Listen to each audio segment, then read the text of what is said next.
বুড়ির ডিম কন্যা। বনের গভীরে এক নির্জন কুঁড়েঘরে থাকত এক বুড়ি।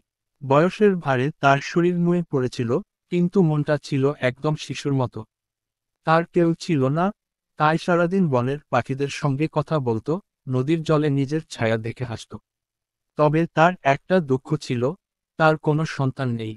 একদিন ঝড়ের রাতে বাতাস গর্জে উঠল, অন্ধকারে বিজলি চমকালো, আর বনের মাঝখানে এক রহস্যময় আলো দেখা গেল।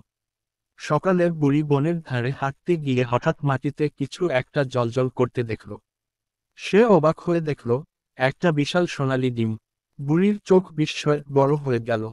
সে ডিমটা কোলে তুলে নিল, আদর করে বলল, তুই যদি আমার সন্তান হোস, তবে তোকে আমি নিজের বুকের মধ্যে রাখব।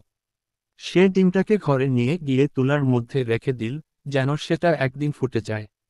দিন গেল, রাত গেল, একদিন মাঝরাতে হঠাৎ কট কট কট শব্দ শোনা গেল। বুড়ি তাড়াতাড়ি কাছে গিয়ে দেখল, ডিমটা ফেটে যাচ্ছে। তারপর এক আশ্চর্য দৃশ্য। ডিমের ভেতর থেকে বেরিয়ে এল এক অপূর্ব কন্যা। তার চুল সোনার মতো ঝলমলে, চোখ টলটলে স্বচ্ছ, গায়ের রং যেন জ্যোৎস্নার আলো। বুড়ি বিস্ময়ে বলল, তুই কে রে, মা? মেয়েটা মিষ্টি হেসে বলল, আমি তোমার ডিম কন্যা। বুড়ির চোখে আনন্দের জল চলে এল। সেই মেয়েটার নাম রাখল সোনাবান।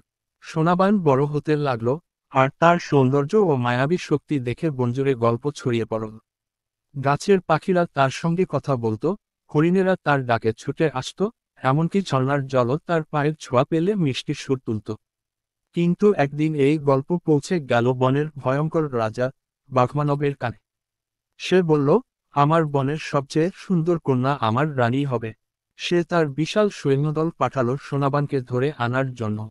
বুড়ি কেঁদে বলল, আমি আমার ডিম কন্যাকে ছাড়ব না। কিন্তু বাঘমানবের লোকেরা এসে সোনাবানকে ধরে নিয়ে যেতে লাগলো। ঠিক তখনই আকাশে ঝড় উঠল, মাটিতে বাজ পড়ল, আর এক রহস্যময় সোনালী পাখি উড়ে এল। পাখিটি বলল, সোনাবান, তুই তো ডিম থেকে জন্ম নিয়েছিস। তোর মধ্যেও আছে বদলে যাওয়ার শক্তি। সোনাবান নিজের বুকের মধ্যে এক শিহরণ অনুভব করল। সে হাত দুটো ছড়িয়ে দিল, আর মুহূর্তের মধ্যে তার পেছনে থেকে গজিয়ে উঠল বিশাল সোনার দানা।